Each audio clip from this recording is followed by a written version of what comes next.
சிராப்பள்ளி மலை மேவும் தட்சிணாமூர்த்தி அருள் நல்கப் பெற்று பராபரமும் எந்நாளும் பைங்கிளியும் பல பாவும் பாடி பாடி தராதலமாரிடற்கு எல்லாம் தன்னமிர்தமாய் தந்தருளும் தாயுமான நிராமயனார் அருள் பெரிய கவிதையினால் பொருளதனை நினைந்து வாழ்வார். கிருஷ்ண முகுந்த முராரே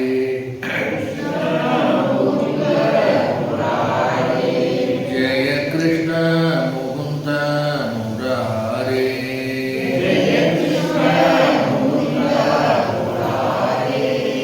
கருணாசாகர கமலநாயக கருணாசாகர கமலநாயக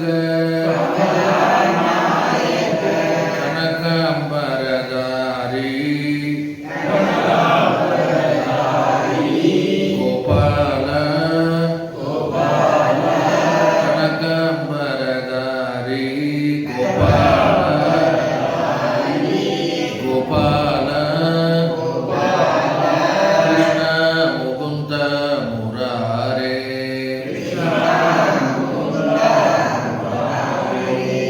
காளியமர்தன கம்சடிசூதன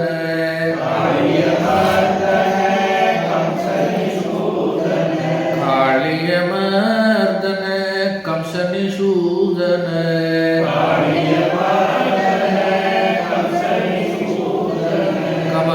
கமலயதனயன கோபால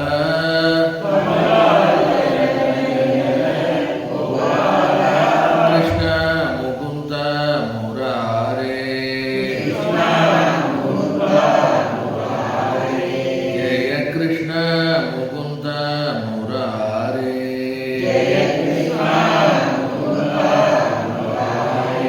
கோபி ஜனமன மோகன வியாபக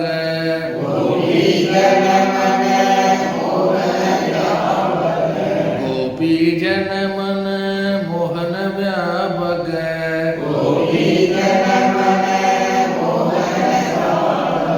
குவலயதள நீல கோபால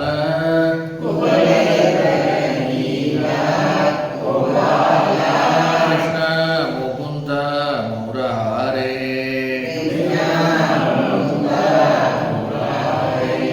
ஜெய கிருஷ்ண முகுந்த முராரே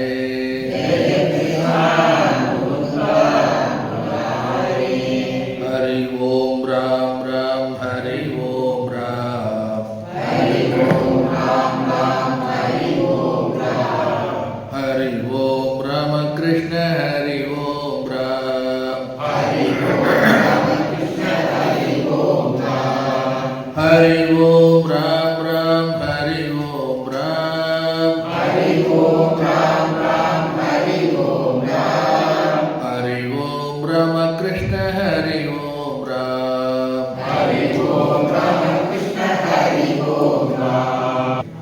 அருள் பொன்னே மணியே என் அன்பே என் அன்பான அறிவே என் அறிவில் ஊறும் ஆனந்த வெள்ளமே என்றென்று பாடினேன் நாடி நாடி விரும்பியே கூவினேன் உளறினேன் அலறினேன் மெய் சிலிர்த்து இரு கை கூப்பி விண்மாறியன என் இரு கண் மாறி பெய்யவே சற்று அயர்ந்தேன் யான் இருமுனே எந்தவர் கண்கனானாலும் உனை இடைவிட்டு நின்றதுண்டோ என்று நீ அன்று நான் உன்னடிமை அல்லவோ யாதே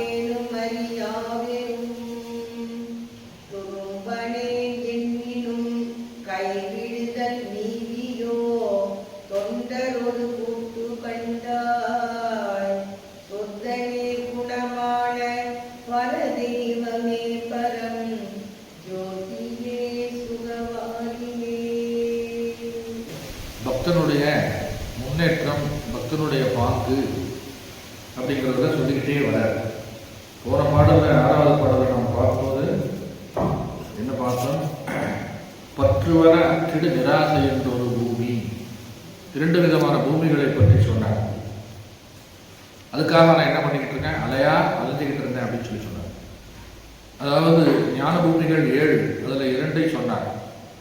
ஒன்று நிராசை என்ற ஒரு பூமி, அது ஒரு நிலை.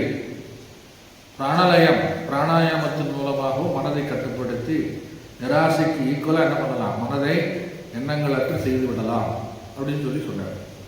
அதற்கடுத்தது இந்த பாடலில் இறைவனை நம்ம எப்பொழுது ஒருத்தருக்கு மீது அன்பு நமக்கு வந்து விட்டால் அவரை என்ன சொல்லுவோம் அப்படின்னா, கண்ணே மணியே, என்ன அன்பே மாணிக்கமே, தாய் ஒரு குழந்தையை எப்படி கொஞ்சுவாளோ அந்த அன்பின் மேலிட்டால் தாய் குழந்தையை கொஞ்சுவது பாசத்தினாலும் ஒரு சின்ன எதிர்பார்ப்பினாலும் கொஞ்சலாம், தன்னுடைய குழந்தை அப்படின்றதுனால கொஞ்சலாம்.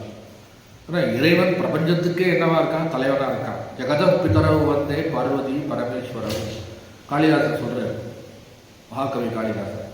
இந்த ஜகத்துக்கு உண்மையிலேயே ஆராய்ச்சி பண்ணி பார்த்தவன், நான் தந்தையும் தாயும் நமக்கெல்லாம் யாருங்க, பார்வதியும் பரமேஸ்வரனும். ஜெகதம் பிதரவு வந்தே பார்வதி பரமேஸ்வரவு அப்படிங்கிறது ஆதி மூலம் அவங்க தான். அப்போ இறைவனை நான் எப்படி வணங்குவது, எப்படி நான் போற்றுவது? இறைவனை என்ன சொல்றாரு அப்படின்னா, உலகத்திலேயே விலை மதிக்க முடியாதது, விலை அதிகமாக ஆகிக்கொண்டே இருக்கக்கூடிய என்ற காலகட்டத்தில் என்ன அப்படின்னா பொன். அதே நேரத்தில் மனிதன் 3 விதமான பொருள்களின் மீது முக்கியமாக என்ன பண்ணிட்டு இருக்கான், ஆசை வைத்திருக்கிறான். மண், பெண், பொன். மண்ணாசை, பெண்ணாசை, பொன்னாசை. இந்த பொன் எப்படிப்பட்டது அப்படின்னா பசும் பொன் அப்படிங்கிறது அதற்கு அழிவே கிடையாது. அதை உருமாற்றமும் செய்து கொள்ளலாம். தங்க கட்டி பிஸ்கட்டை மாற்றி என்ன பண்ணலாம், இல்லை பதுக்கி வச்சுக்கலாம். என்ன தங்கம் யார் அதிகமாக வைத்திருக்கிறாங்களோ அவங்களுக்கு பெரிய மதிப்பு, பெரிய பணக்காரன் அப்படின்னு சொல்லி சொல்றோம். அப்போ குழந்தையும் தெய்வமும் நம்ம என்ன பண்றோம், நிகராக அன்பு செலுத்துகிறோம். தாய் அல்லது தந்தை, உற்றார் உறவினர்கள் குழந்தையை கொஞ்சும் போது பொன்னே அப்படின்னு சொல்லி கொஞ்சுறாங்க, மணியே அப்படின்னு சொல்லி சொல்றாங்க.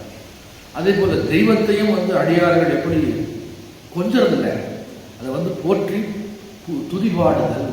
அதனால்தான் இறைவனை பொன்னார் மேனியனே அப்படின்னு சொல்லி என்ன பண்றாங்க, பாடுறாங்க. பொன்னார் மேனியனே, அவர் உடம்புக்குள்ள எப்படி இருக்கான், தங்க மாதிரி ஜொலிக்குது அப்படின்னு சொல்லி சொல்றாரு. கைலாய மலையில் இறைவனை தரிசனம் பண்ணும் பொழுது தங்கத்தில் செய்யப்பட்ட மலை போன்றே இந்த சூரிய வெளிச்சத்தில் கைலாய மலை என்ன பண்ணது, தங்கம் போல ஜொலிக்கிறது. அப்போ இறைவனை பொன்னே அப்படின்னு சொல்றதுல தப்பே கிடையாது. பொன் அழியாது. சம்சாரி என்ன பண்றான், பொன்னை பெற்றால் எல்லாம் பெற்றதாகி விடுகிறது அப்படின்னு சொல்லி என்ன பண்றான், அதை சம்பாதிப்பதற்கு நிறைய பாடுபடுறான். சாதகன் என்ன பண்றான் அப்படின்னா, இறைவனை அடைந்தால் இந்த உலகத்தில் வேறு எதுவும் அடைந்ததாக இல்லை. எதை அடைந்தால் எல்லாம் அறிந்ததாகவோ எல்லாம் அடைந்ததாகவோ அது எது, இறைவனுடைய திருவடி. ஆனால் சம்சாரிக்கு, உலகத்தவனுக்கு என்ன அப்படின்னா, உலகத்திலேயே மிக உயர்ந்த பொருளாக கருதப்படுவது என்ன அப்படின்னா தங்கம், பொன். அந்த பொன்னை நான் அடைந்து விட்டால் அதுதான் எனக்கு ஃபைனல் டெசிஷன், ஃபைனல் அக்காம்ப்ளிஷ்மெண்ட் அப்படின்னு சொல்லி நினைக்கிறான். யாரு, உலகத்தவர். கல்யாணம் பண்றோம் அப்படின்னா முதல் கேள்வி, எத்தனை சவரை போடுறீங்க? அதில் தான் இருக்கு ஒப்பந்தமே, அதில் தான் இருக்கு. அதில் தான் மதிப்பும் மரியாதையும் ஒரு குடும்பத்தில் சம்பந்தம் பண்ணுறோம் அப்படின்னா அதை வச்சு தான் நீங்கள் யார் அப்படின்றத நம்ம என்ன பண்ணுறோம், இடம் போடுறோம். இருக்குதோ இல்லையா, கடன் வாங்கியாவது கொடுத்துதான் ஆகணும். அதனால தான் சொல்கிறான், தங்கம் வாங்க தங்க மயிலுக்கு வாங்க அப்படின்றான். என்ன, தங்கம் வாங்க தங்க மயிலுக்கு வாங்க. அது இல்லாமல் ஒருத்தன் இன்னொன்று சொல்கிறான், என்னது அப்படின்னா, அக்ஷய திருதியில் கொண்டு வந்து நீங்கள் வந்து கொஞ்சம் தங்கத்தை வாங்கி வீட்டில் வச்சிங்கன்னா நம்ம வீட்டில் தங்கமாக வெறுகுமா? எங்கே வெறுகுது? இல்லை போய்கிட்டு தான் இருக்கு. செலவு மேலே செலவு தானே ஆகிட்டு. இப்போ தங்கத்தின் மீது மக்களுக்கு உலகத்தவர்கள் இந்த வியாபாரிகள்லாம் என்ன பண்ணுறாங்க, ஏற்கனவே ஈர்ப்பு அதிகமாக தான் இருக்குது, இன்னும் என்ன பண்ணுறான், அதிகப்படுத்துகிறான். அப்போது பொன்னார் மேனியனே புலித்தோலை அரைக்கசைத்துன்னு சொல்லி ஒருத்தர் பாடுறார். குனித்த புருவமும் பூவை செவ்வாயில் குமிழ் சிரிப்பும் பறித்த சடையும் பவளம்போல் மேனியும் சொல்லி ஒருத்தர் பாடுறார். இறைவனுடைய மேனி எப்படி இருக்கு? பவளம், முத்து, என்னெல்லாம் இறைவனை சொல்லி அழைக்காம இருக்கிறாங்க பெரியவர்களா. எல்லா விதமான உயர்ந்த பொருள்களாலும் இறைவனை பற்றி சொல்லியாச்சு. எதற்காக அப்படின்னா, இறைவன் மீது அளவு கடந்த அன்பும் பக்தியும் வச்சிருக்கிறாங்க. அதனால எந்த வார்த்தையால சொன்னோம்னா இறைவனுக்கு ஈக்குவலா இருக்குமோ அதையாவது சொல்லி பார்ப்போம். அப்பொழுதாவது இறைவனை நமக்கு கருணை காட்டுறாரா அப்படின்னு பார்ப்போம். அதனால்தான் இருக்கிற உயர்ந்த பொருளிலேயே போய் பகவானுக்கு அபிஷேகம் பண்ணும். பால் உயர்ந்த பொருள், தேன் உயர்ந்த பொருள், நெய் உயர்ந்த பொருள். இதெல்லாம் அழியாததாக இருக்கின்றதோ, இதெல்லாம் நமக்கு அதிமுக்கியமாக தேவைப்படுகிறதோ அதையெல்லாம் போய் பகவானுக்கு என்ன பண்றோம்? அபிஷேகம் பண்றோம். எனக்கு உண்டானதெல்லாம் உனக்கு நான் கொடுக்குறேன் அப்படின்னு சொல்லி சொல்லுவோம். ஒரு கோவில் கட்டுறாரு ஒரு பணக்காரர், சாதாரணமாக தான் கோவில் கட்டினாரு. அப்புறம் வந்த ஜனங்கள்லாம் வந்து சொன்னாங்க, நல்லா தான் இருக்கு, ஒரு தங்க கவசம் போட்டா இன்னும் நல்லா இருக்கும் அப்படின்னு சொல்றாங்க. பார்த்தாரு, நமக்கு சம்பாதிச்சு பணம் சேர்க்கறது வேற, பொண்ணு சேர்க்கறது வேற, அடியார்கள் கேட்குறாங்களே அப்படின்னு சொல்லி ஒரு அட்வர்டைஸ்மெண்ட் கொடுத்தாரு. ஒரு பேனர், ஃப்ளக்ஸ் பேனர் வச்சார். இதுபோல் இந்த கோவில் கட்டி 8 வருஷம் ஆச்சு, இன்னும் 4 வருஷத்தில் மறுபடியும் கும்பாபிஷேகம் பண்ண வேண்டியது இருக்குது. பக்த கோடிகள் அனைவரும் மனமோந்து தருகின்ற பொருள்களை எல்லாம் நாங்கள் வாங்கிக் கொள்கின்றோம். முக்கியமாக தங்கம் கொடுத்தால் அதற்கு ரசீது தரப்படும். அதை வைத்துக்கொண்டு நாங்கள் என்ன பண்ணுறோம், சிவனுக்கோ எந்த தெய்வமோ அதுக்கு தங்க கவசம் போடலாம் இருக்கோம். பக்தர்கள் தாராளமாக மனமோந்து தருமாறு கேட்டுக்கொள்கிறோம். ஜிபே அதில் என்ன பண்ணிடுறாங்க, கியூஆர் கோடு கொடுத்துட்றாங்க. ஏன்னா நான் நினைச்ச போது உடனே பணம் கட்டுறதுக்கு அது ஒரே வழி இல்லை. அதுக்குள்ளே மனசு மாறிடுச்சுன்னா அக்கௌண்ட் நம்பர் லெவலில் கிடையாது, எடுத்த உடனே என்னது ஜிபே அல்லது ஃபோன்பே நிறைய இருக்கும் போது அப்படியே வருது, தங்கம் வருது. இறைவனுக்காக கேட்டால் மக்கள் எல்லாத்தையும் என்ன பண்ணுறாங்க, கொஞ்சம் கொஞ்சம் 1/2 கிராம் 1/4 கிராம் கொஞ்சம் கொஞ்சமாக கொடுத்து தங்க கவசம் அப்படின்னு 12வது வருஷம் அடுத்த கும்பாபிஷேகத்தில் தங்கத்தை போட்டாச்சு, தங்க கவசம் போட்டாச்சு. அதுக்கப்புறம் என்னடா அப்படின்னா, தங்க கவசம் பத்தாது, அது வந்து பிரதோஷம் மற்ற விசேஷங்களுக்கெல்லாம் வச்சுக்கலாம். அடுத்து இன்னொரு கவசம் என்ன, வெள்ளி கவசம். என்ன கவசம்? வெள்ளி கவசம்.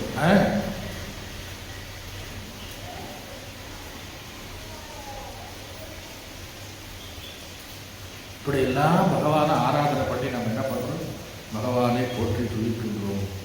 நான் தாய்மானவர் சொல்றாரு, அரும் பொனே அப்படிங்கிறார். என்ன பொனே? பொன்னே அப்படிங்கிறதுக்கு ஒரு தமிழ் வார்த்தை இன்னொன்று பொனே அப்படின்னு சொல்லலாம். அரும் பொனே. அரும் அப்படின்னு சொல்லி சொன்ன மிக உயர்ந்தது, காண கிடைக்காதது. பத்திர பார்த்து தங்கம் வாங்கும் போதே நம்ம கேட்கிறோம், இது எத்தனை கேரட்டு, என்ன எத்தனை கேரட்டு?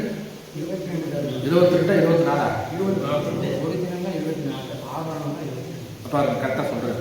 ஒரிஜினல் 20, ஆபரணம்னா 22. சுத்த தங்கத்தினால ஆபரணம் செய்ய முடியாது, அதனால கூட கொஞ்சம் செம்பு கலப்பாங்க, அதனால கேரட்டு குறையும். அந்த கேரட்டுக்கெல்லாம் மேலான கேரட்டு உண்மையான பசும்பொன் பத்திரமாத்து தங்கம் யாருன்னா இறைவன் மீது செலுத்துகின்ற அன்பு. அந்த அன்பினால் நம்ம இறைவனை கூப்பிடுறோமே, அது சொல்றாரு அரும் போனேன். அடுத்தது பாருங்க, மணியே. அபிராமிப்பட்டர் பாடார், மணியே மணியின் ஒளியே அப்படின்னு சொல்லி பண்றாரு. இப்போ மணின்னா என்ன மணி? இப்போ பூஜையில் அடிக்கிற மணி டிங்கிட்டிங்க அந்த மணியா? அந்த மணி கிடையாது. தங்கத்துக்கு அடுத்த ரொம்ப உயர்ந்த ரகமாக சொல்லப்படுகின்றது என்ன அப்படின்னா நவரத்னங்கள். என்னது நவரத்னங்கள்? என்னென்னலாம் இருக்குன்னு பார்த்தீங்கன்னா, மாணிக்கம், முத்து, பவளம், மரகதம், புஷ்பராகம், வைரம், நீலம், கோமேதகம், வைடூரியம், இதெல்லாம் என்னது? நவரத்தனங்கள். இது ரொம்ப கிடைக்கிறது அரிதிலும் அரிதும். பட்டினத்தார் அவருடைய மகனை வந்து கடல் கடந்து வாணிபத்துக்கு அனுப்புகிறாரு. அவர் மகன் போயிட்டு வர்றாரு. கப்பலில் சரக்கு வந்துக்கிட்டு இருக்கு. அதுக்கு முன்னாடியே வந்து சிப்பந்திகள்லாம் என்ன சொல்கிறாங்க பட்டினத்தார்கிட்ட, இந்த பையனை போய் நீங்கள் வியாபாரத்துக்கு அனுப்பிச்சிங்களா, இருக்கிற காசெல்லாம் கொண்டு போய் கறியாக்கி ஒரு சாணி வரட்டிய கப்பலில் எழுதி கொண்டு வந்திருக்கான், என்ன சாமி இது அப்படின்னு சொல்லி பட்டினத்தார்கிட்ட சொல்கிறாங்க. மனசு நொந்து போயிட்டார். யார்? பட்டினத்தார். ஒரு சாணி வரட்டியாக வருது. இருக்கிறதுலே ரொம்ப சீப்பானது, ஃப்ரீயாக கிடைக்கிறது எது? சாணி வரட்டி தான். அதையும் இப்போ அமேசானில் விற்கிறான். சரி, வந்து இறங்குச்சு. வரட்டியாக வந்து இறங்குது, மூட்டை மூட்டையாக வந்து இறங்குது. பட்டினத்தார் மருதவானா இந்த வாப்பா அப்படின்னு கூப்பிடுறது. வர்றான். என்னப்பா நீ பண்ணிட்டு வந்த?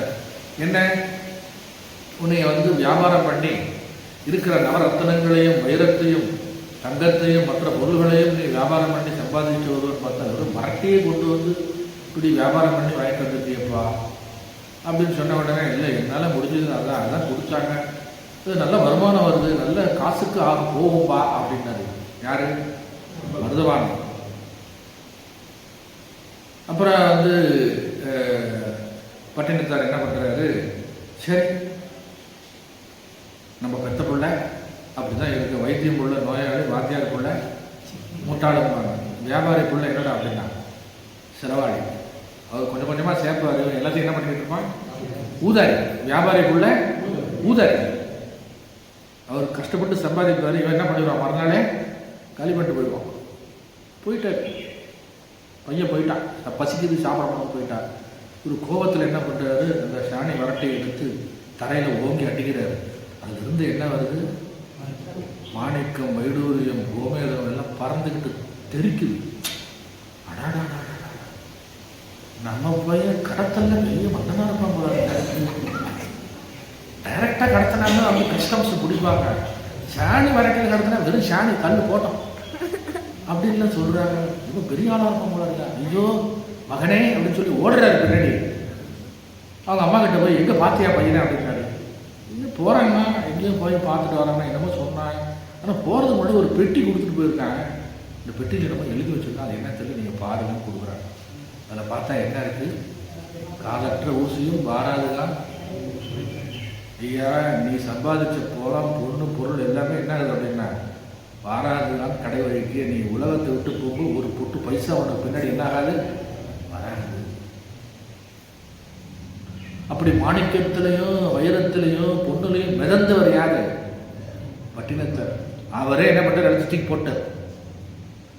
அப்பேற்பட்ட பெரிய பொருள், தங்கத்தை விட மிக உயர்ந்தது. மீனாட்சி அம்மன் மதுரையில மீனாட்சிக்கு மூக்குத்தி எதுல போட்டிருக்கு? ஆமா, அது அப்படியே ஒரு நாளைக்கு போய் பார்க்கணும். நைட்டு எப்படி இருக்கணும்? இந்த தூரம் இருந்து பார்த்தா எப்படி தெரியும்? அப்படியே மினுமனு இருக்கும். சாமி இதெல்லாம் நீங்க எங்கதான் போய் பார்க்குறீங்க? திருச்செந்தூர் முருகனுக்கு வைரவேல் இருக்கு தெரியுமா உங்களுக்கு? அப்படி ஒவ்வொரு கோவில்லையும் ஒவ்வொரு இடத்துலையும் மிக உயர்ந்த ஆபரணங்களால் பகவானுக்கு என்ன பண்றாங்க? ஆபரணங்களை செய்து படைச்சு அதெல்லாம் சந்தோஷம் அடையாங்க. இறைவன் அதெல்லாம் சந்தோஷம் அடைவார? நம்ம திருப்திக்காக பண்ணிக்கணும். அப்போ இந்த இடத்துல சொல்றாரு மணியே அப்படிங்கிறாரு. மணியெல்லாம் வெறும் மணி இல்லப்பா, நவரத்தனங்களும் என்னது அப்படின்னா மணிதான். 1000 பொண்ணுக்கு சமானம் ஒரு மணியா, 10000 பொண்ணுக்கு சமானம் 10 மணி கொண்டு கழுத்துல போட்டிருப்பாங்க. சில பேர் வெள்ளையா போட்டிருப்பாங்க பவழத்துல. என்னது? பவழமாலை அப்படி பேரு. ஞானி பரம்பொருளை மதிப்பு போட முடியாததனால் உலகத்திலே உயர்ந்ததாக சொல்லப்படுகின்ற ஒரு பொருளை வைத்து ஒப்பிட்டு பார்க்கிறார். யார? இறைவனை. வேற ஒரு பொருளும் இல்லையே உலகத்துல உயர்ந்த பொருள். அதுவும் வந்து உலகத்தவர்களுக்கு கண்ணுக்கு தெரிகிறது உயர்ந்த பொருள் எது அப்படின்னா இந்த மாதிரிதான். பொண்ணு மணி இப்படி அதான் பாட்டு பாடி வச்சான். காசே தான் கடவுளடா, அந்த கடவுளுக்கும் அது தெரியுமடா. கடவுளுக்கே காசு கொடுக்குறோம். எதுக்கு? உன்னை பார்க்கறதுக்கு, பகவானுக்கே தரிசனம் பண்றதுக்கு நம்ம என்ன கொடுக்குறோம்? 200 ரூபா டிக்கெட். இப்போ சொல்றாரு நம்மளாம் வந்து எதை மதிப்பு போடுறோம் அப்படின்னா ஒரு மனிதனை இந்த உலகத்துல கலியுகத்தில் எதை வச்சு மதிப்பு போடுறோம் அப்படின்னா உங்களுக்கு எவ்வளோ சொத்து இருக்கு அப்படின்னு சொல்லி. ஆனால் பகவான் நம்மளை எப்படி மதிப்பு போடுறாருன்னா உனக்கு என் மேலே எவ்வளோ பக்தி இருக்குன்னு மதிப்பு போடுறாங்க. ஆனால் அதுக்கு பதிலாக பக்தன் என்ன பண்ணுறாங்க, மதிப்பிட முடியாத பொருள் நீ, மதிப்பில்லாத பொருள் நான், மதிப்பில்லாத பொருளை நீ எடுத்துக்கொண்டு மதிப்பே வடிவான உன்னை நீ எனக்கு என்ன பண்ணிட்டிய கொடுத்துட்டியே சொல்றாரு. இந்த பாட்டிலே சொல்றாரு கடைசியா துரும்பனை அப்படிங்கிறது. இந்த பாட்டில் கடைசியா சொல்ல போறாரு நான் யாரு, ஒரு துரும்பு அப்படிங்கிறது. அதனால அடுத்த வார்த்தை என்னன்னா மணியே. ஞானி பரம்பொருளை மதிப்பு போட முடியாத அளவுக்கு கொண்டு போய் நம்ம சொல்லணுமே அப்படிங்கிறதுக்காக உபச்சாரத்திற்காக அருள் போனே. அப்புறம் என்ன சொல்றாரு, மணியே அப்படிங்கிறார். அடுத்தது என்ன அப்படின்னா என் அன்பே அப்படிங்கிறார். என்ன சொல்றாரு, என் அன்பே. திருமூலர் சொல்றார், அன்பும் சிவமும் இரண்டென்பர் அறிவிலா. அப்படியெல்லாம் அன்பும் சிவமும் இரண்டென்று அறிந்தபின் அன்பே சிவமாய் அமர்ந்திருந்தாரே அப்படிங்கிறது. அன்பு வேற இல்லை, இறைவன் வேற இல்லை. அன்பு நம் பிடியுள் அகப்படும் மலையே.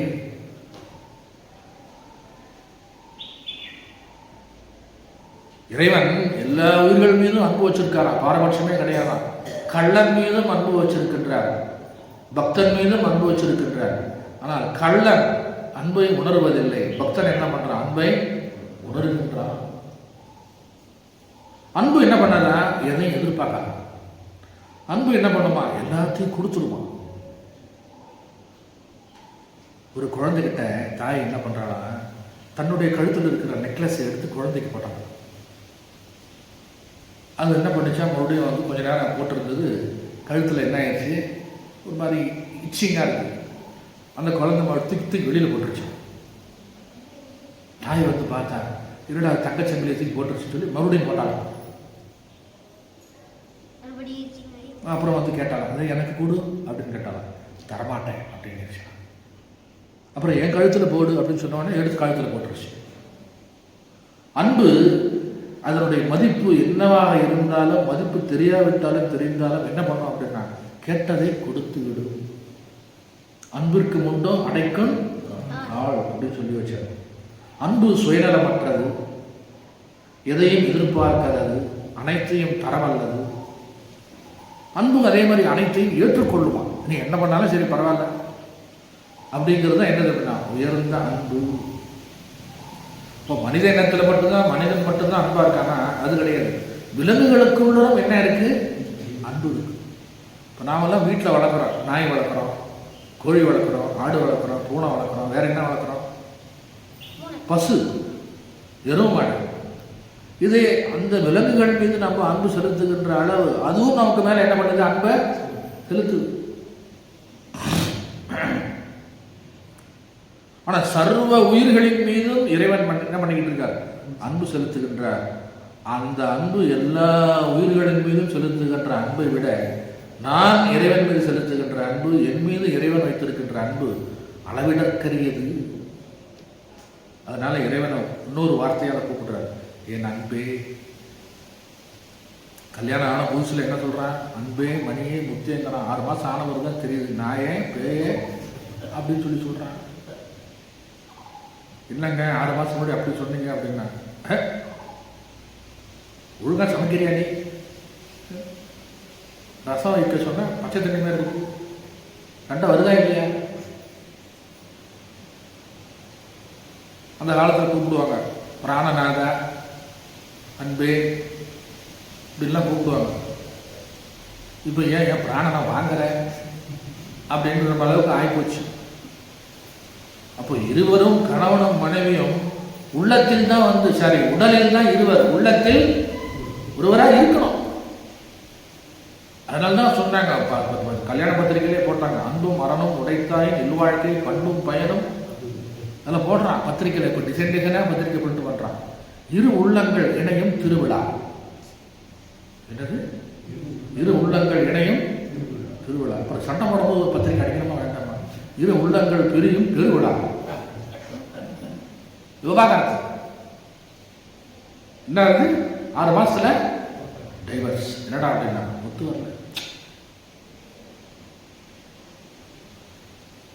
இந்த உலகத்தவர்கள் மீதும், மனைவி மீதும், மக்கள் மீதும், குழந்தைகள் மீதும், உறவுகள் மீதும், உடைமைகள் மீதும் நாம் செலுத்துகின்ற அன்பு இருக்க அது தற்காலிகமானது. திடீர்னு சண்டை வந்துச்சுன்னா என்ன ஆயிரும்? வீட்டுக்கு போயிடுவாங்க. அப்புறம் நீங்கள் தான் போய் என்ன பண்ணணும்? கூட்டிக்கிட்டு வரணும்.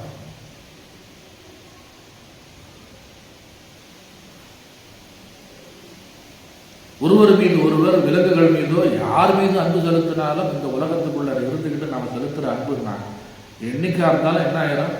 அருந்து விடும், உடஞ்சி விடும். ஆனால் இறைவன் மீது செலுத்துகின்ற அன்பு இருக்கே அது என்றும் நிலையானது. அதனால சொல்றாரு, அன்புங்கிறதுக்கு ஒரே ஒரு சுத்தமான இலக்கணமுடைய பொருள் எது அப்படின்னா பரம்பொருள். என்ன பொருள்?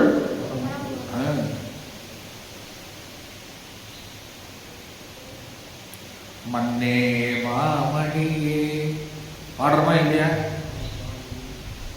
மழை பாடியுள் மாணிக்கமே. இந்த பொன்னார் மேனியனை எடுத்துக்கிட்டீங்கன்னா அதில் நவரத்னமும் வந்துடுது. பொன்னார் மேனியனே புலி தோலை அரைக்கசைத்து என்ன பின்னார் செஞ்சடமே விழில் கொன்றை அணிந்தவனே மண்ணே மாமணியே மழபாடியுள் மாணிக்கமே. அப்புறம் அன்னே உன்னையெல்லாம் நீ யாரை நினைக்கிறேனே. இவ்வளவு பேர்பட்ட பாட்டு. பக்தர்களாலும் ஞானிகளாலும் தான் இந்த மாதிரி பாடல்களெல்லாம் பாட முடியும்.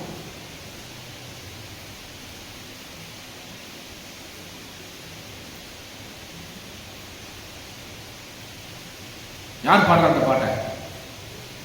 யாரும் பாடிட்டு போறாங்க, நமக்கு என்ன? ஒவ்வொரு ஞானியன்மாரும் ஒவ்வொரு சமய குறவர்கள் நால்வரும் முதல் பாட்டை என்ன பாடினாங்க நம்ம தெரிஞ்சு வச்சுக்கிட்டா நல்லது.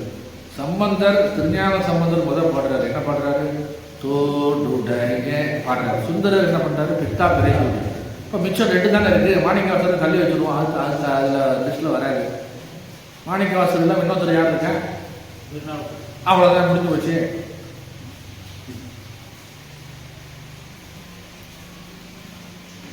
அதனால ஒரு உயிரை இன்னொரு உயிரை உயிராக மாற்றி அமைப்பது எது அப்படின்னா அன்பு. அதனால இறைவனை அன்பே அப்படின்னு சொல்லி சொல்றதுல என்ன தப்பு இருக்கு அப்படின்னா அது ஒண்ணுதான் கரெக்டானது. மற்ற அன்புலாம் என்னது அப்படின்னா ஃபால்ஸ். என் அன்பே, அன்பான அறிவே அப்படிங்கிறது. ஒரு பொருளின் மீது அன்பு செலுத்தி விட்டோமானால் ஒருத்தர் நம்ம மேல அன்பா இருக்காருன்னு வச்சுக்கோங்க. நீங்களும் அவர் மேல அன்பா இருக்கிறீங்கன்னா 12 வருஷமா நீங்க அவர்கிட்ட பழகுறீங்க அப்படின்னா அவருடைய இயல்பு ஃபுல்லா அவங்களுக்கு வந்துருமா? நான் சொல்லல, சைக்கலாஜி சொல்லுது. அன்பை யார் மீது தொடர்ந்து செலுத்தி வருகிறீர்களோ அவருடைய இயல்பு நமக்கு தானாகவே என்ன பண்ணிவிடுகிறது? வந்து விடுகிறது. அதனால்தான் திருமுருகர் கிருபானந்த வாரியார் பேசுவார் ஆரம்பத்தில், ஞானமே வடிவான வயலூர் முருகப்பெருமான் அருளினாலே. எல்லா உபன்யாசமும் இப்படிதான் ஆரம்பிப்பார். ஞானம் எப்பேற்பட்ட வடிவம்? அவன் ஞானமே வடிவான வயலூர் முருகப்பெருமான் எம்பெருமானுடைய அருளினாலே அப்படின்னு தான் ஆரம்பிப்பாரான். முருகன் என்றால் ஞானம். என்ன? முருகன் என்றால் அழகு.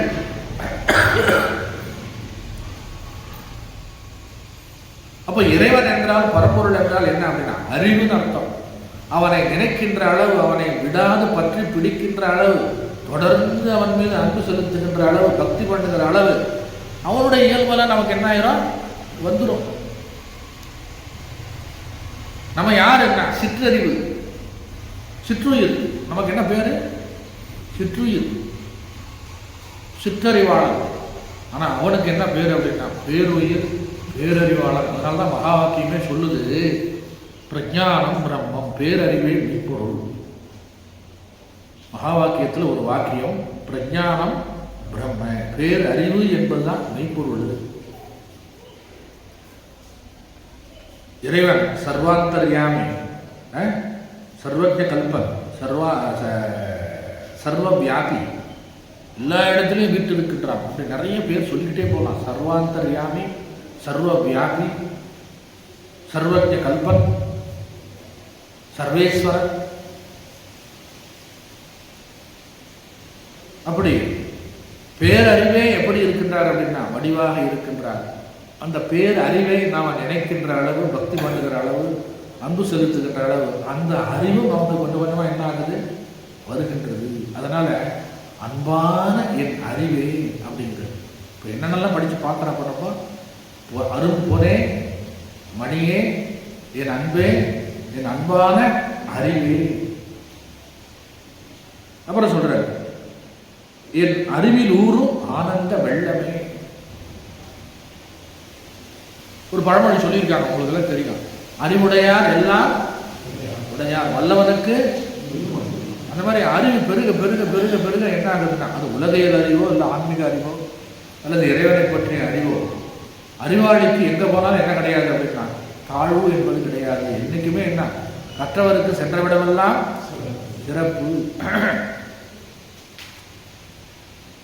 மற்றதை நேசித்தால் இன்பமும் வரும் துன்பமும் வரும். ஆனால் இறைவனை நேசிச்சா என்ன வரும் அப்படின்னா இன்பத்தை தவிர வேறு எதுவுமே வராதுதான். அதனால தான் பாடி வச்சாங்க, இன்பமே என்னாலும் துன்பமில்லை. இப்போ மற்றதை, மற்ற உயிர்களை, மற்ற விலங்குகளை, மற்ற விஷயங்களை நம்ம நேசிக்கிற அளவு இன்பம் தான் முதல்ல கிடைக்குமா. அந்த இன்பத்துக்கு பின்னாடி இன்னொன்று தொடர்ந்து வந்துகிட்டு இருக்குங்கிறது நமக்கு என்ன ஆகாது, தெரியாது. அது என்னது அப்படின்னா துன்பம்.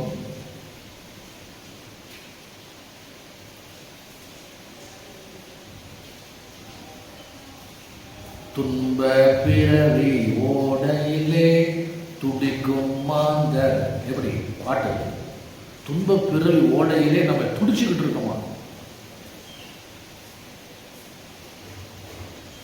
மீன் தண்ணியில் இருக்கிற வரைக்கும் எப்படி இருக்கு, ஆனந்தமா துள்ளி விளையாடிக்கிட்டு.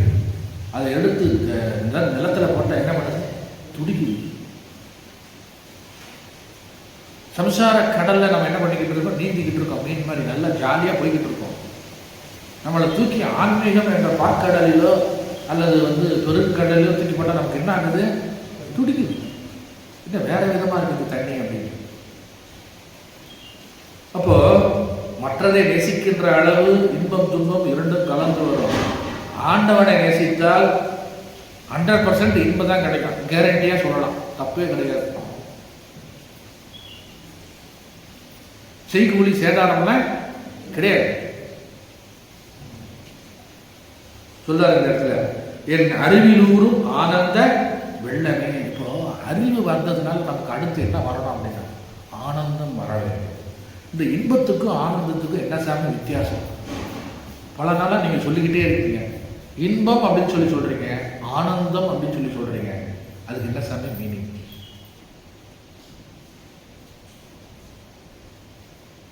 இன்பம் அப்படின்னு சொல்லி சொல்றது பசிக்கும் போது சாப்பிட்றது, மறுபடியும் பசிக்குதே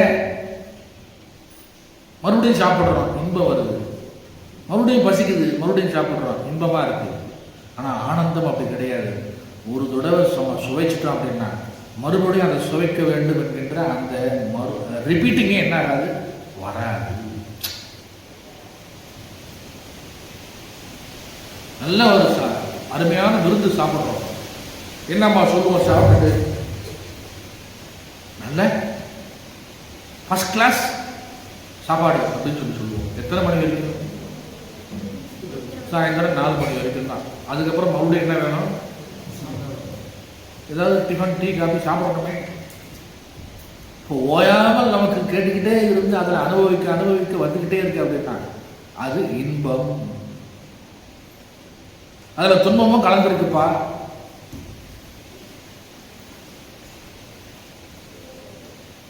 ஆனால் ஆனந்தம் என்பது அப்படி கிடையாது. ஆனந்தம் ஆனந்தகரம் போதஸ்வரூபம் நிஜபாவயுக்தம் யோகீந்திரமீட்யம் பவரோக வைத்தியம். பவரோக வைத்தியம்னா என்னது அப்படின்னா, இந்த பிறவி பெருங்கடலிலிருந்து நீங்குவதற்கு வைத்தியம் யார் அப்படின்னா இறைவனுடைய திருவருள். அந்த திருவருள் கிடைச்சாச்சுன்னா நமக்கு என்றுமே ஆனந்தம் தான். ஆனந்தத்தை தவிர வேறு எதுவும் நமக்கு என்ன ஆகுது, இல்லை.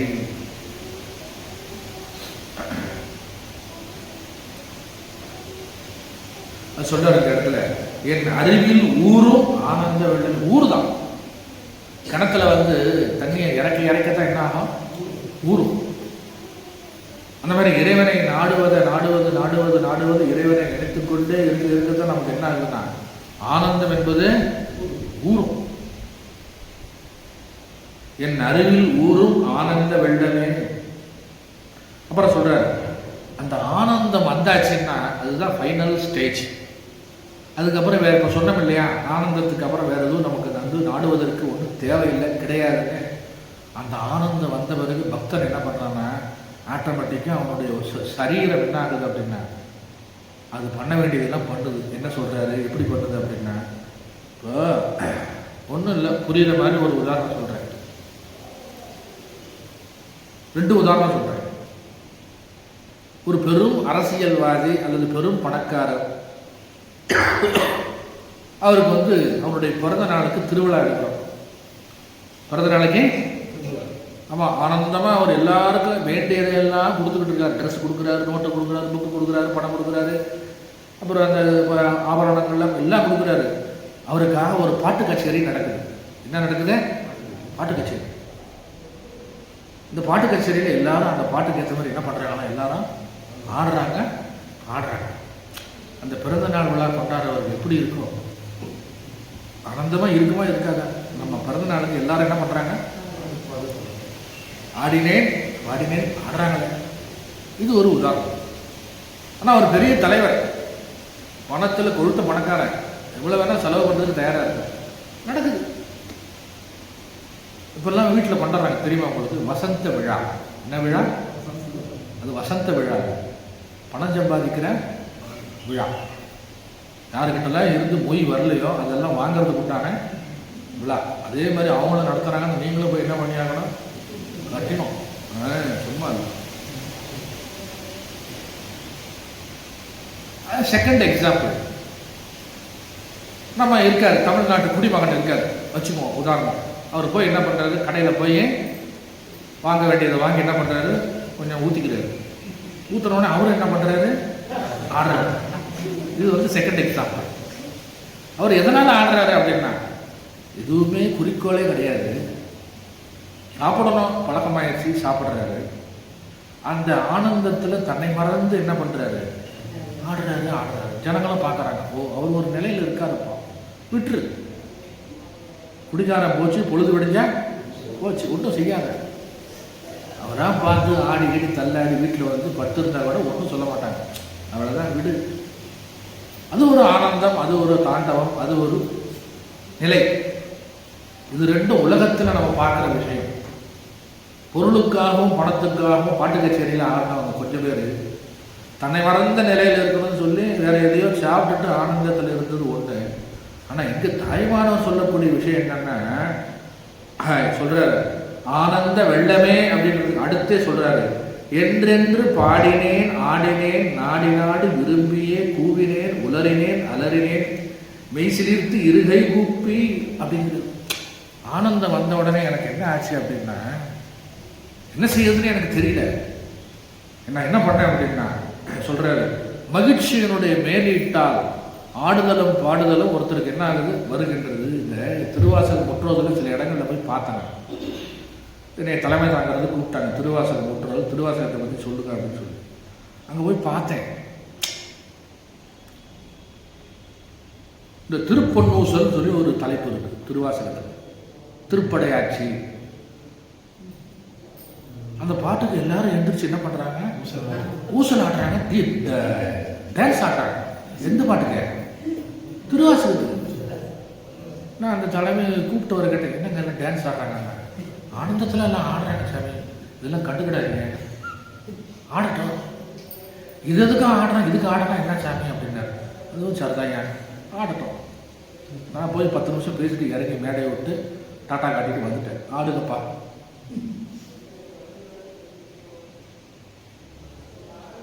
இந்த பாட்டம் அப்படி இருக்கு. நம்ம அந்த மிருதங்கம் பக்கவாத்தியம் வயலெல்லாம் வச்சு வாசிக்கிறாங்க. 2 பேர் ஆடனா போகிறோம், அப்புறம் ஊரே என்ன சேர்ந்து ஆடும். ஆஹா, சரி ஆடட்டும். திருவாசகத்துக்கு உருகார், இவங்க வேற மாதிரி உருகுறாங்கப்பா, உருகட்டும்.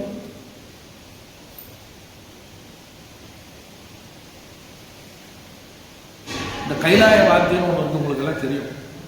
இந்த கைலைய வாத்தியம் வாசிச்சாலே என்ன மாதிரி நமக்கு எல்லாரும் என்ன கை காலெலாம் தானாகவே ஆட ஆரம்பிச்சிடும். இந்த கேரளா செண்டை மேளம், உடுக்க இதெல்லாம் அடித்தோம்னா ஆடாத ஆளை என்ன பண்ணிடுவான், ஆட ஆரம்பிச்சிடும்.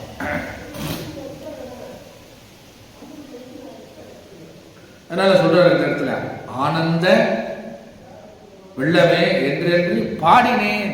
உடனே வந்து உன்னை பற்றி பாட ஆரம்பித்தேன்.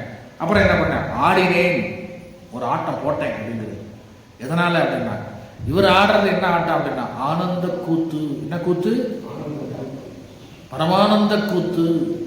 நம்ம ஆடுறதுல வெறும் கூத்து. அதுக்குதான் நமக்கெல்லாம் ஆடணும்னா நமக்கெல்லாம் என்ன பேரு, கூத்தாடின்னு பேரு.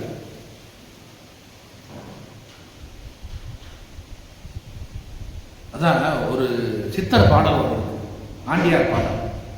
நந்தவனத்தில் ஒரு ஆண்டி, அவன் 4 மாதமாய் குயவனை வேண்டி கொண்டு வந்தாண்ட ஒரு தோண்டி, அதை கூத்தாடி கூத்தாடி போட்டு உடை தாண்டி முடிஞ்சது கதை.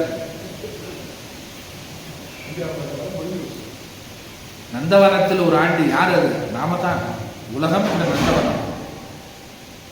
4 மாதமாய் குயவனை வேண்டி, குயவன்னா யாருன்னா கடவுள். 4 மாதம்னா 10 மாதம் சுமந்து ஒரு குடத்தை அனுப்ப வாங்கியிருக்கான். எது இந்த குடம்? இதுக்கு பேர் தான் குடம். 4 மாதமாய் குயவனை வேண்டி கொண்டு வந்தான்னு ஒரு தோண்டி. அப்புறம் கடைசியில் என்ன பண்ணாது, எதை வச்சு ஏதாவது பண்ணையா அப்படின்னா ஒன்றும் கிடையாது. கூத்தாடி கூத்தாடி போட்டு உடைத்து போட்டாண்டா ஆண்டி. No use. பிறகு எடுத்தாச்சு, ஒன்றுமே பண்ணலை, போட்டு உடைச்சிட்டு மறுபடியும் என்ன பண்ணுறோம், இன்னொரு தோண்டியை வாங்கிறதுக்கு புறப்பட்டாச்சு. அந்த கூத்துலாம் வந்து விவகார கூத்து, அது கிடையாது. நான் ஆடுற கூத்து இறைவன் கூத்தன், ஆனந்த கூத்தன் நடராஜர் இருக்காரு, அவர் ஆடுற தாண்டவம் என்னது தெரியுமில்ல, ஆனந்த தாண்டவம். அந்த தாண்டவத்தை பார்த்து எனக்கு என்ன ஆகுது, இப்போ அவன் மீது பக்தி பண்ணதுனால எனக்கு தாண்டவம் ஆடுறதுல ஒரு நிறைய சந்தோஷம் வந்துருச்சு. அதனால ஆனந்தத்தினுடைய உச்ச நிலைக்கு நான் போயிட்டேன். போனதுனால நான் என்ன பண்ணிட்டேன் அப்படின்னு, என்றென்று பாடினேன் ஆடினேன் நாடி நாடி, உன்னை தவிர வேற எதையும் நான் ஆடுறதில்லை. அதனால நாடி நாடின்னு 2 தடவை போட்டுறாரு. நாடி நாடி விரும்பியே கூவினேன். உன்னை பத்தி நான் என்ன பண்றேன், ஆனந்தமா பாட்டு பாட ஆரம்பிச்சிட்டேன். விரும்பியே கூவினேன், உலறினேன் அலறினேன். ஆனா இந்த இடத்துல தாய்மானவர் ஒரு அர்த்தத்தை போடுறார். என்ன அப்படின்னா, குழந்தை அல்லது மகன் தான் அடைய வேண்டியதை அடைய வேண்டும், ஒரு பொருளை பெற வேண்டும் என்றால் அம்மாவையும் அப்பாவையும் என்ன பண்ணுவோம், முதல்ல சாந்தமா கேட்குமா, எனக்கு இதை வாங்கி கொடுங்க அப்படின்னு. அவங்க என்ன பண்ண மாட்டாங்களா, அதெல்லாம் வேண்டிய இல்லை ஓ அப்படின்னா சரி வாங்கி கொடுக்குறீங்களா இல்லையா அப்படின்னு சொல்லி கோவப்பட்டு கேட்குமா. மறுபடியும் என்ன பண்ணோம் அப்படின்னா, வாங்கி கொடுக்கல அப்படின்னா அழுவுமா. சொல்றாரு இந்த இடத்துல, குழந்தை அல்லது மகன் தாயினிடத்திலும் தந்தையினிடத்திலும் ஒரு பொருளை வேண்டி கேட்கும் பொழுது ஃபர்ஸ்ட் என்ன பண்ணோம் அப்படின்னா, சாமதான பேத தண்டம். ஃபர்ஸ்ட் கெஞ்சி பாருங்க, அம்மா வாங்கி கொடு. அப்புறம் முதல்ல என்ன பண்றது அப்படின்னா, கொஞ்சம் கோவப்பட்டு பார்க்கறது. அப்புறம் மிரட்டுறது, தனியா இல்லையா, நான் பள்ளிக்கூடத்துக்கு போக மாட்டேன். அப்புறம் என்ன பண்ணுறது, நான் பள்ளிக்கூடத்துக்கு போகாம உட்காந்துக்கிட்டு அழுகிறது. அதுபோல இறைவனை உன்னுடைய அருள் வேண்டும் என்று என்ன பண்றாரா, ஃபர்ஸ்ட் எடுத்த உடனே சந்தோஷமா வந்து கேட்கிறாரு, எனக்கு இது கொடு சொல்றாரு. இந்த இடத்துல என்றென்று பாடினேன் ஆடினேன் நாடி நாடி விரும்பியே கூவினேன். இந்த கூவினேன் அப்படிங்கிறதுக்கு இந்த இடத்துல என்ன சொல்றாரு, கேட்டேன் அப்படிங்கிறது.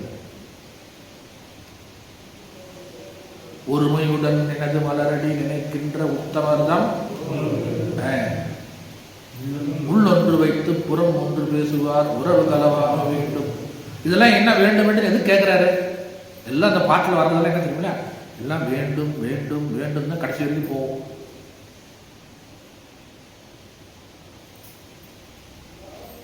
அப்போ கூவினேன் அப்படின்னு சொல்லி அர்த்தம் என்ன அப்படின்னா, வேண்டுதல், இதை எனக்கு கொடு, ஞானத்தை கொடு, பக்தியை கொடு, வைராக்கியத்தை கொடு, அதை கொடு, இதை கொடு.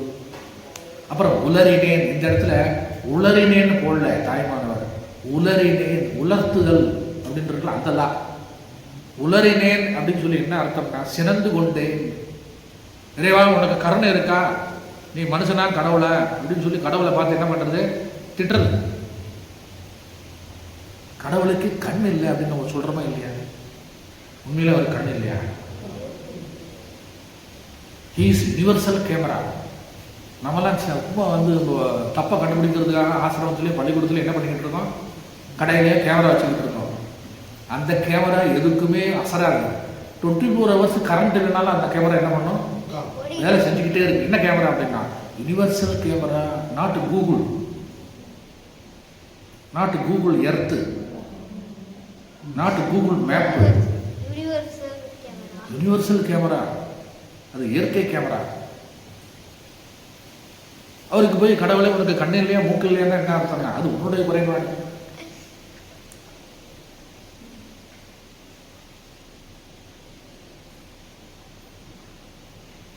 அதே கடவுளை நமக்கு ஏதாவது நல்லது செஞ்சுட்டா அப்படின்னா கொடுக்கறது கூரையை பிச்சுக்கிட்டு கொடுக்குன்னு பாராட்டம். வேண்டாம்னா எட்டி உதைக்கிறது, வேணும்னா கட்டி பிடிக்கிறது. இதெல்லாம் என்ன பழக்கம்? உண்மையிலே கடவுள்னு ஒருத்தர் இருந்தாருன்னா அவர் என்ன பண்ணிடுவார்? நொந்து நூலா போயிடுவார். அப்போ இதில் என்ன சொல்றாருன்னா உலறினேன் அலறினேன் அப்படிங்கிறாரு. குழந்தை என்ன பண்ணும்? அம்மா வந்து பால் கொடுக்கல, அம்மாவை காணும்னு சொன்னா என்ன பண்ணும்? அதை அலறி ஊரையே கூட்டிடும்.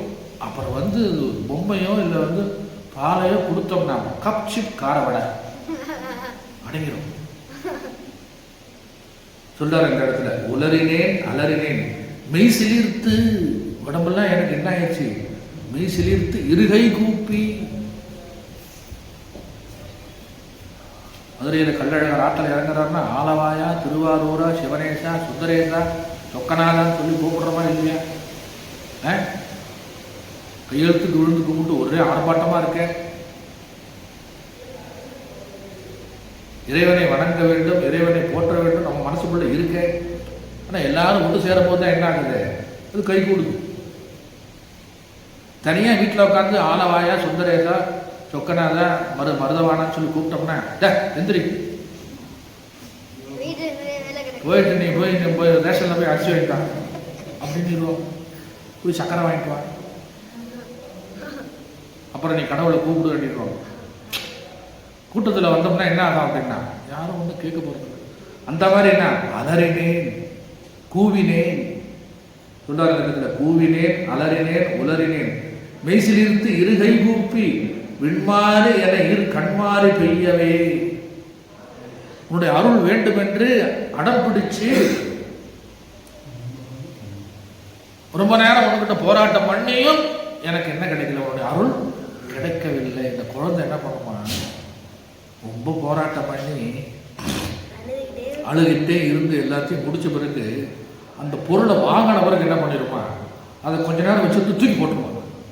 தூக்கி போட்டு அப்படியே அசந்து போய் உட்காந்துருக்குமா. அப்பா இந்த பொருளை வாங்குறதுக்கு இவ்வளவு பாட.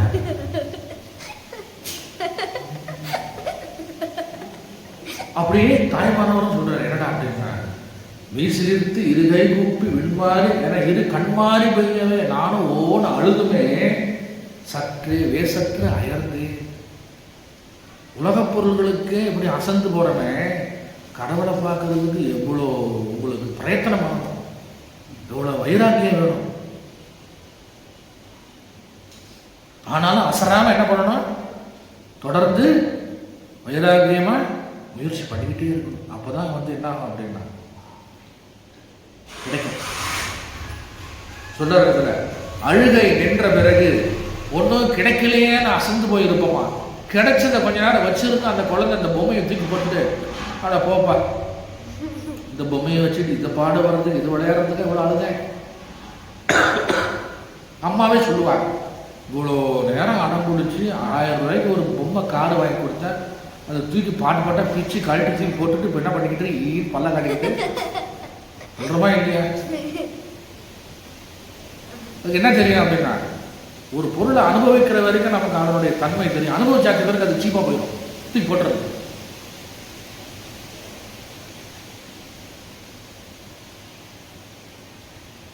ஆனா கடவுள் எல்லாம் அறிந்தவர்.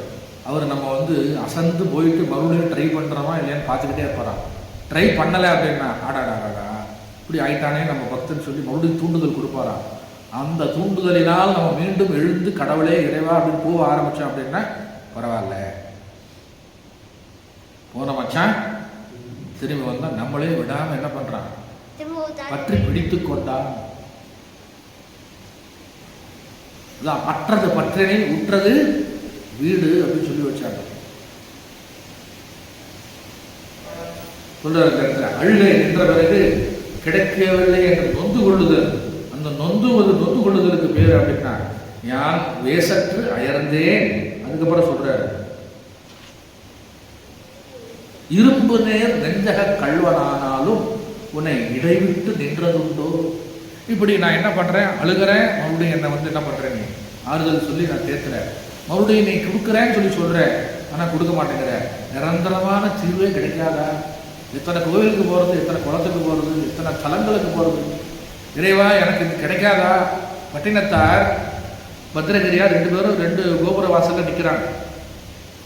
பட்டினத்தார்கிட்ட பிச்சை ஒருத்தன் கேட்குறான். பட்டினத்தார் சொல்றாரு, அந்த அடுத்த கோபுரத்தில் ஒரு சம்சாரி இருக்கா, போய் பாருங்கிறாரு.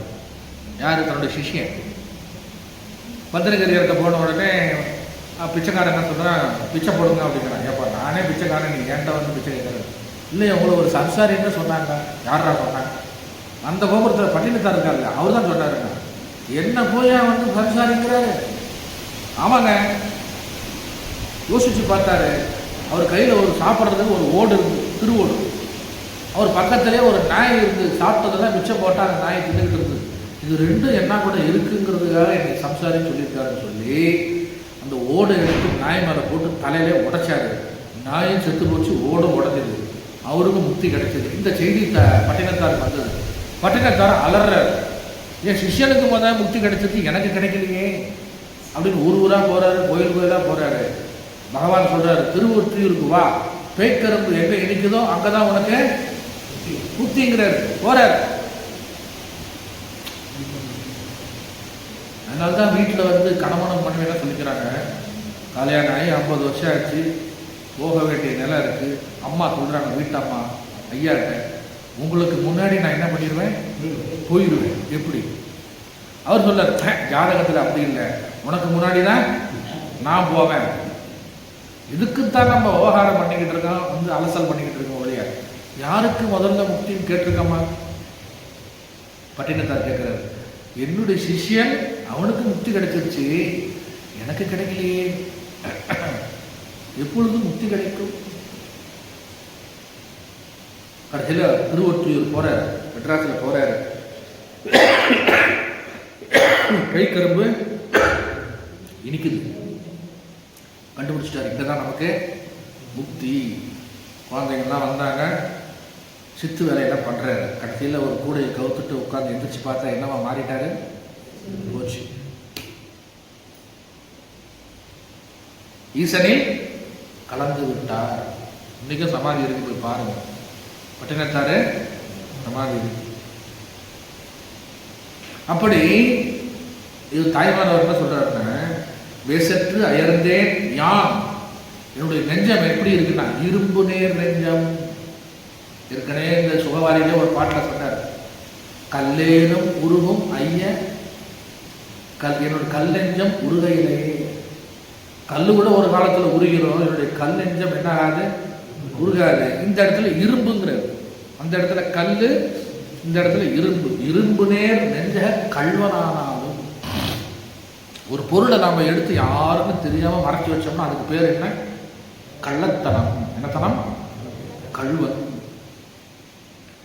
இந்த உடம்புக்குள்ளர ஹிருதய குகை இருக்குல்ல, அதுக்குள்ளர நம்ம யாரை வைக்கணும், கடவுளை வைக்கணும். கடவுள் நமக்கு மட்டும்தான் சொந்தமா? எல்லாருக்கும் சொந்தம்.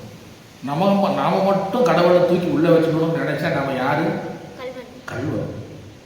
எங்கும் நிறைகின்ற பரம்பொருள் எனக்கும் சொந்தம் என்று நினைத்துக் கொண்டு அந்த இருள் சூழ்ந்த இந்த இதய தாமரையை பிளந்து அதுக்குள்ளார கொண்டு வந்து இறைவனை வச்சோம்னா நாம யாரு, கள்வன் இல்லை, நம்ம உயர்ந்த நல்ல சிந்தனையாளர், பக்தன்.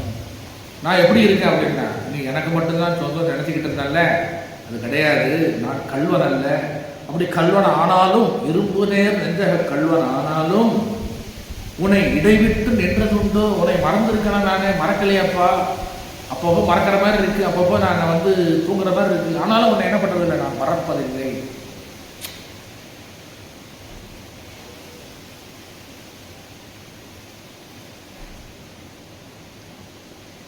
அதனால்தான் பெரியவங்க சொல்லி வச்சாங்க என்ன அப்படின்னா, பேசாத நாளெல்லாம் பிறவா நாள், உன்னை பேசாத நாள் நினைக்காத நாள்னா நான் என்ன நாள்னா பிறக்காத நாள், செத்து போனான்னு வச்சுக்க சொல்றாரு இந்த இடத்துல.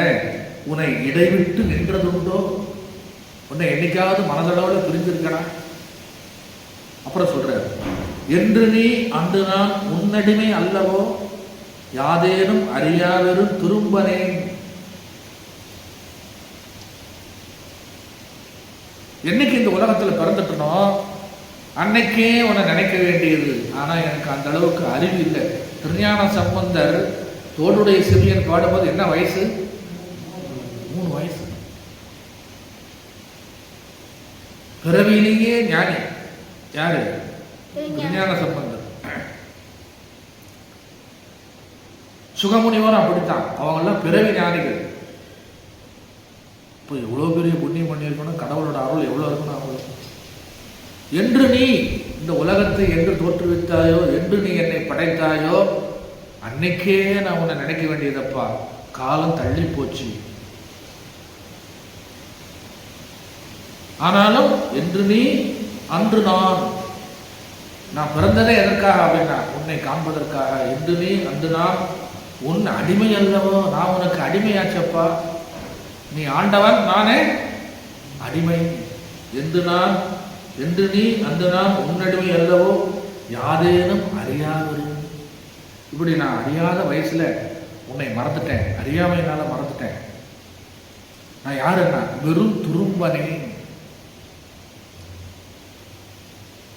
ஒரு சாதாரண புல்லுக்கு சமானம், நான் துரும்புக்கு சமானம். ஆனாலும் துரும்பு புல்லுன்னு சொல்லி நம்ம அந்த நிலைக்கு நம்ம தள்ளினாலும் இறைவன் அன்பருக்கு என்ன பண்றான்? அடிபணிகின்றான். அந்த அன்பருடைய அன்புக்கு கட்டுப்படுகிறான். அதனால சொல்றாரு, என்று நீ அன்று நான் உன்னடிமை அல்லவோ யாதேனும் அறியா வெறும் இரும்பனே துரும்பனே எண்ணினும் கைவிடுதல் நீதமோ. என்னை கைவிட்டுறாத, என்னை கைவிட்டுட்டா அது நீதி கிடையாது, அது அநியாயம். என்ன சொல்றாரு? இதெல்லாம் யாரு வந்து இந்த மாதிரி வாக்குவாதம் பண்ணுவாங்க சொல்லுங்க பார்ப்போம். கணவன் மனைவி கிட்ட சண்டை நடக்குது, குழந்தை அப்பா கிட்ட சண்டை நடக்குது. எப்படியாவது சொத்தை வாங்கணும், எப்படியாவது பொருளை வாங்கணும்னு சொல்லி என்ன பண்றாங்க? வாக்குவாதம் பண்றாங்க, சண்டை வருது, அது வருது, இது வருது. கடைசியா எங்க போறாங்க? கோர்ட்டுக்கு போறாங்க. கோர்ட்டுக்கு போனா என்ன கிடைக்குது? நீதி கிடைக்குது. சொல்லிட்டான், நீதி கிடைக்குது. அப்படி கிடைக்கலன்னா என்ன பண்றோம் நம்ம? அதுக்கு மேல எங்க போறோம்? சுப்ரீம் கோர்ட்டு போறோம். அங்க போன பிறகுதான் உண்மையான நீதி என்ன பண்றது? இந்த ஹைகோர்ட்ல கீழே சொன்னதை கூட அவன் என்ன பண்ற சமயத்துல, நீ சொன்ன தப்பு போ, இப்படிதான் இருக்கணும் அப்படின்னு சொல்லி ஒரு சட்டம் நீதியை கொடுக்குறாங்க. அப்புறம் எல்லாத்துக்கும் மேல ஒரு கோர்ட் இருக்குன்னா அது என்ன கோர்ட்டு? Supreme court. அதுக்கு மேல உள்ள ஒரு கோர்ட் யாருன்னா அதுதான் இறைவன். அது சொல்றாரு இந்த இடத்துல, உங்ககிட்ட நான் அலறேன், உளறேன், கத்துறேன், கூப்பாடுறேன், கூத்தாடுறேன், சந்தோஷமா பேசுறேன், துதி பாடுறேன், அப்படியே நீ கிடைக்க மாட்டேங்கிற. அப்புறம் என்ன சொன்னேன் அப்படின்னா, என்னை கல்வன் சொல்லிக்கிட்டேன், துருப்புன்னு சொல்லிக்கிட்டேன், என்னென்னமோ சொல்லி பார்க்கிறேன். பார்த்துக்க, நீ வேற இல்லை, நான் வேற இல்லை. 2 பேரும் யாரு? ஒரே ரத்த சம்பந்தம் தான். வீட்டில் தகராறு வந்தால் அண்ணன் தம்பிக்குள்ளற சொத்தை சமமா என்ன பண்ணணும்? பிரிச்சு கொடுக்கணும். ஏன் அப்படின்னா ஒரே அப்பாவுக்கு இந்த 2 பிள்ளைகளும் பிறந்திருக்காங்க, சொத்து சரிபாகமா பிரிக்கணும். அதனால்தான் அந்த தத்துவத்தை விளக்குவதற்காகத்தானா என்னமோ தெரியல, இறைவன் தன்னுடைய இடப்பாகத்தை யாருக்கு கொடுத்தாரு? உண்மையாருக்கு கொடுத்தாரு. என்னில் நீ பாதி, இனி நீ இன்றி நான் இல்லை, நான் இன்றி.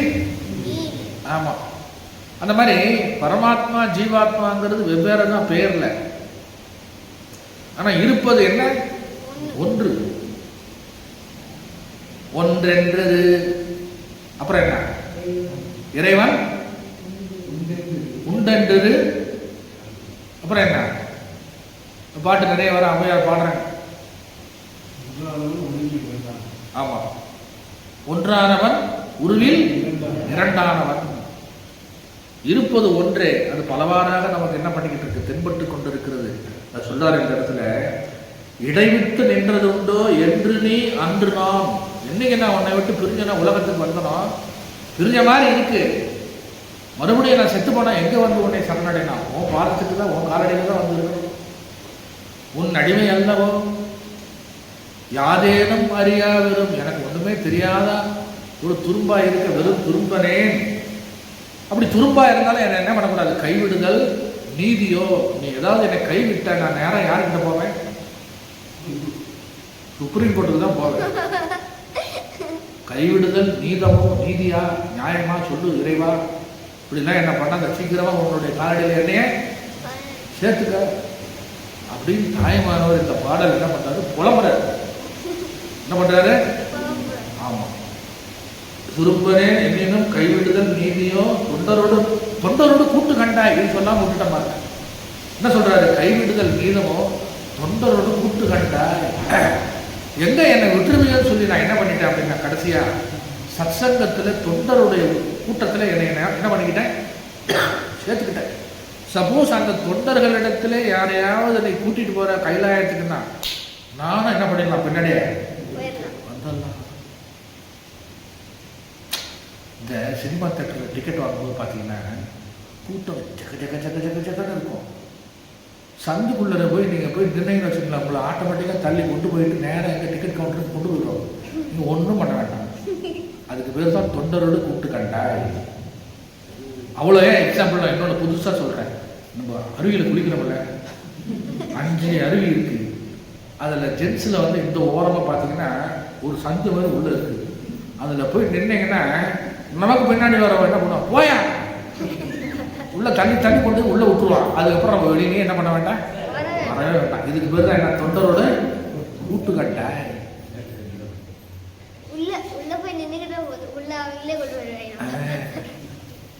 பிரச்சனையே இல்லை. நீங்க குளிக்காம வெளியே நின்றுட்டு இருந்தீங்கன்னா உள்ள போகவே முடியாது. அவங்க குளிக்கிற தண்ணி தான் நம்ம வேலை தெரிக்கும். பேசாம என்ன பண்ண, தலையை உள்ள விட்டுறணும், முடிஞ்சது கதை. அது தும்மல் வந்தாலும் சரி, இருமல் வந்தாலும் சரி, கொஞ்ச நேரம் நின்று பாருங்க, எல்லாம் போயிடும். அந்த மாதிரி சங்கராச்சாரியார் பாடுறார், சத்சங்கத்தே நிச்சங்கத்துவம், நிச்சங்கத்தே நிர்மோகத்துவம், நிர்மோகத்தே நிச்சல தத்துவம், நிச்சல தத்துவம் ஜீவன் முக்தி அப்படின்ட்டார். சத்சங்கத்தில் சேர்ந்துட்டீங்க அப்படின்னா கொஞ்சம் கொஞ்சமாக உள்ள தள்ளி கொண்டு போயிடுவாங்க. நீங்கள் தூங்கினாலும் அவங்களை என்ன பண்ணிடுவாங்க, எழுப்பி அப்படியே தட்டுவாங்க. நல்ல டாபிக் போய்கிட்டு கதை சொல்லிக்கிட்டு இருக்காரு சாமி, இப்படியா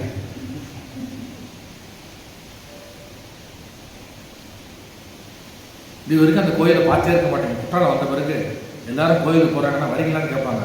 உங்களுக்கு அரை மனசாக இருக்காங்க, அதை வாங்க சார் அப்படின்னு சொல்லி உங்களை என்ன பண்ணிடுவாங்க, கூட்டிகிட்டு போயிடுவாங்க. அப்புறம் தான் தெரியும், பரவாயில்ல இந்த கூட்டத்தில் வந்த பிறகு நமக்கு வாய்ப்புகள்லாம் நிறைய கிடைக்குது. சத்சங்கம் அல்லது நல்லாரோடு கூட்டு கட்டோம் அப்படின்னா அது ஆட்டோமேட்டிக்காக நம்ம இல்லை என்ன பண்ணிடும், கொண்டு போய் மேல்நிலைக்கு சேர்த்து விடும்.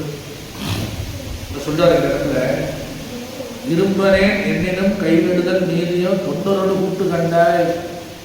நான் என்னைக்காவது ஒரு நாள் வழி தவறி போயிடுவணும்னு ஒரு பயத்தில் என்ன பண்ணிக்கிட்டு இருக்கேன்ப்பா, தொண்டர்களோடு என்ன பண்ணிக்கிட்டு இருக்கேன், சேர்ந்து தான் இருக்கிறேன். என்னை கைவிடுதல் நீதமோ, என்னை கைவிட்டுறாத. பக்கத்தில் இருக்கிறவனுக்கு புத்தி கிடைக்குது, எனக்கு கிடைக்கல, கொடுக்குறியா இல்லையா அப்படின்னு இறைவனை நம்ம என்ன பண்ணணும், மிரட்டணும். அப்படி மிரட்டினா கண்டிப்பா என்ன ஆகும், கிடைக்கும் சொல்றாரு. சுத்த நிர்குணமான பரதெய்வமே பரஞ்சோதியே சுகவாரியே. இந்த பாடல் 7வது பாடல் என்ன அப்படின்னா, பத்ரகிரியார் புலம்பல் மாதிரி தாய்மானவருடைய புலம்பல். என்ன பண்றாரு, எத்தனை ஜென்மம் தான் காத்திருக்கிறது சொல்லு பார்ப்போம்.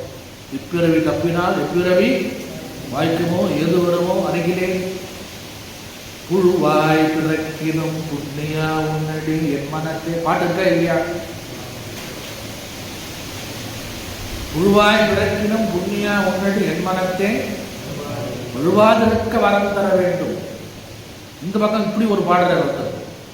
அதுக்கப்புறம் இன்னொருத்தர் பாடுறார் என்ன அப்படின்னா, புல்லாகி பூடாகி புழுவாய் மரமாகி பல்லுருகமாகி பறவையாய் பாம்பாய் பாம்பாகி கல்லாய் மனிதராய் பேயாய் கணங்களாய் வல்ல அசுரராகி முனிவராய் தேவராய் செல்லான் என்ற இத்தாவர ஜங்கமத்துள் எல்லா பிறப்பும் பிறந்து இழைத்தேன் எம்பெருமான் மெய்யே உன் பொன்னடிகள் கண்டு இன்று வீடு உற்றேன். இவ்வளவு நீட்டமா போய்கிட்டு இருக்கு. எத்தனை பிறகு எடுத்திருக்கேங்கிறது எனக்கே கணக்கு தெரியும். உழுவுல இருந்து ஆரம்பிச்சு பூதம் வரைக்கும் வந்தாச்சு.